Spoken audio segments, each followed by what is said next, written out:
a bird! No, that's a plane. No, it's Superman. No, that's actually a plane. Rockney, I was wondering, what makes a plane able to fly?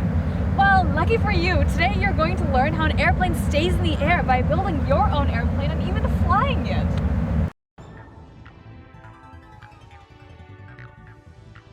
In today's lesson about airplanes, we'll use the engineering design process to understand how airplanes work.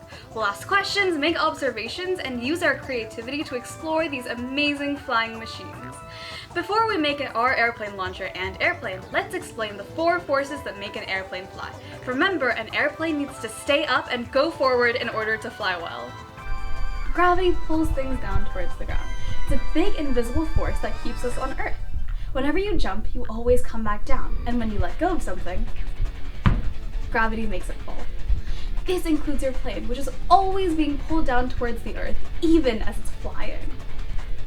Airplanes need a force that keeps them up so that gravity doesn't make them crash.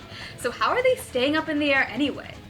Lift is the force that pushes an airplane upwards and keeps it in the air. It's created by the shape and angle of the wings, which change the way air moves over them. When the forces of lift and gravity are equal to each other, the plane can stay in flight. What happens when I keep a piece of paper in front of this fan? When the paper is tilted upwards, air forces it to move upwards and it stays on my hand. But when the paper is tilted down, it's forced down towards the ground. The upward angle of the wings of an airplane forces the plane to move upwards and the air to move down. Drag is the force that slows your airplane down, but to slow our airplane down, something has to get in its way. Think about the empty space around you. It's actually filled with air, and this air gets in the way of your airplane.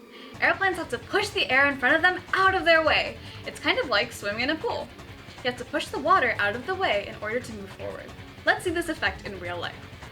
Meet my assistant Adi. Say hi, Adi. What happens if he opens an umbrella in front of him before he runs? Let's see how fast he runs normally.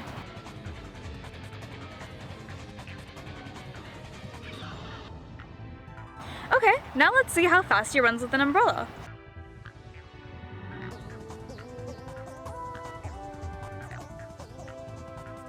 Running with the umbrella was slower. This is because the umbrella increased the amount of drag, slowing him down. Airplanes are designed to minimize drag so that they can move forward as much as possible. So how do we prevent drag from slowing our plane down? We make it go faster! Thrust is the force that moves the plane forward, and airplanes get their thrust from the engines underneath the wings. Look at this balloon. When I let go of it, watch it fly around. Why did that happen? There's a bunch of air inside of the balloon that really wants to get out, so when I let go of the balloon, the air thrusts it in the opposite direction, which allows it to fly. Similar to these balloons, airplanes use their engines to force out air backwards at high speeds to push the airplane forward. Your airplane is thrusted when your launcher propels it into the air, pushing it forward. Now, let's think about the engineers who designed those engines. When designing a Boeing 747, there are a lot of moving parts, so they use the engineering design process to think through every part of their problems. Today, we'll start with the materials. Each kit comes with a piece of graph paper, some colored paper to build your airplanes, a pink crayon, a wooden base, this pink part which is called the slider, and this black part called the side rails. These pieces need to be treated gently. A rubber band, and a bag with some screws, nuts, and an L-shaped piece called an Allen key. Before we build the launcher, let's take a few minutes to start brainstorming. Take out your graph paper and sketch out every idea you have for your airplane. Think about how gravity, lift, drag, and thrust can affect your plane. Remember, there are no bad ideas, so you should write down everything you can think of. But keep in mind, airplane builders often spend entire days on just brainstorming, all before starting the building process.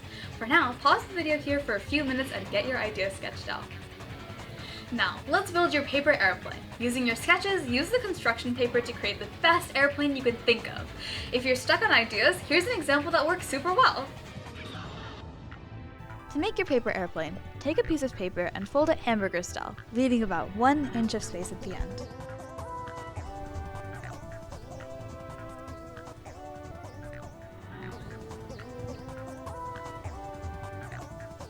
Now, open up your sheet of paper and fold over to the crease you just created.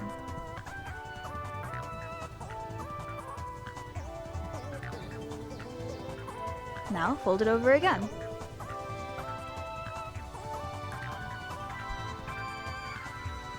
Now, when your paper looks like this, fold it over again in the other direction to create a crease down the center.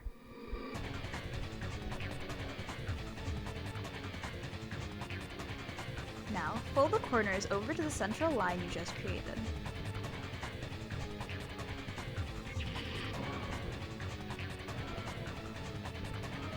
When you've folded both corners, you should have a triangular shape near the top of your paper, and it should look something like this. Now, open up your corners and fold over to the crease you just created.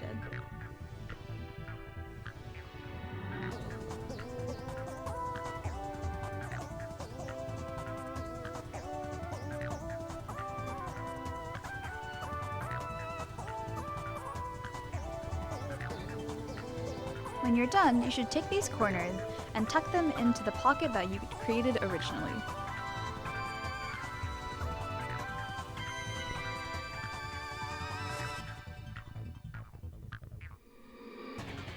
Now, when your paper looks like this, fold it in half and lay it flat.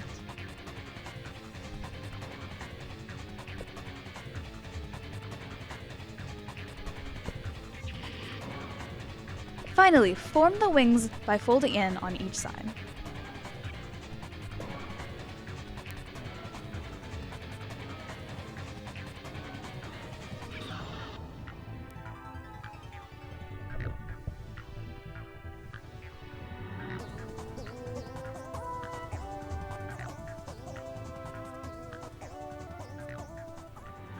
And now your paper airplane is ready to fly!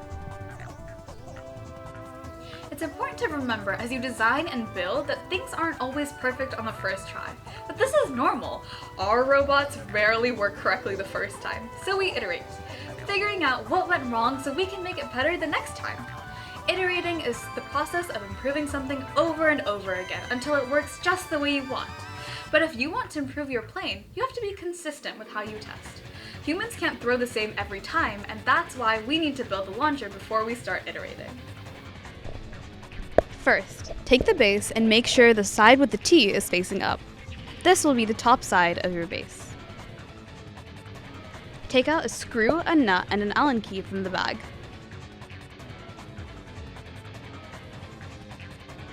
Take the screw and insert it into that hole from the top side of the base. This will be your hooking screw. Grab a nut, and then using the Allen key, thread the nut all the way down like so.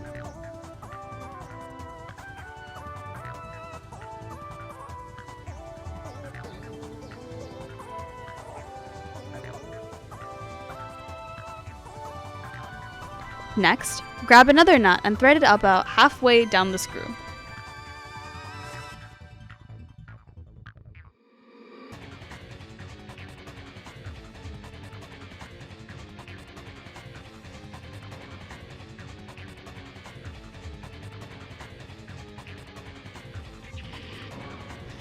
Insert the slider between the hole in the base, making sure the hook goes in first and is facing away from the hooking screw.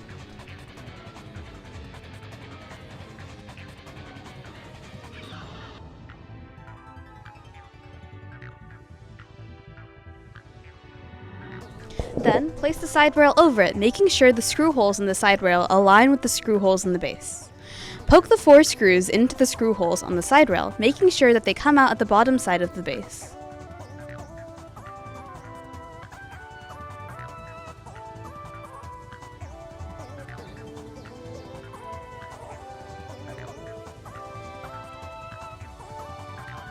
Secure each screw with the nut by using the Allen key.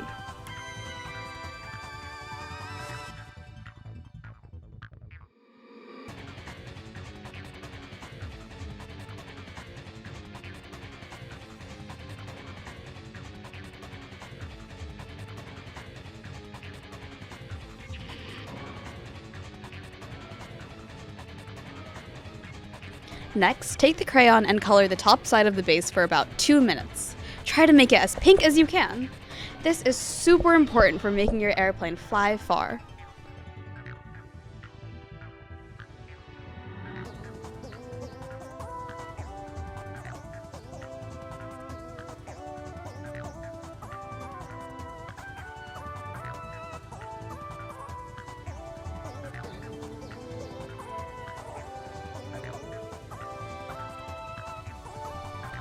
Finally, you can double loop the rubber band on the hooking screw on the base and wrap it around the hook on the slider.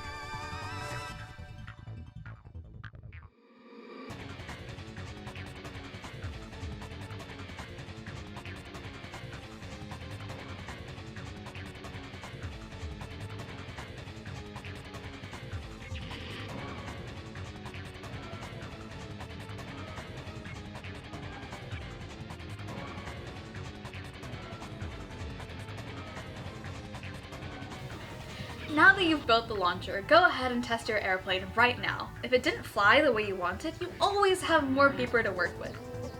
Now that you've learned how airplanes fly, you've earned your keychain for today. We will be releasing more kits like this in the future, so stay tuned. We'd love to see some photos of your awesome airplanes, so submit them using the form in the description below. Thanks for watching, and we'll see you next time.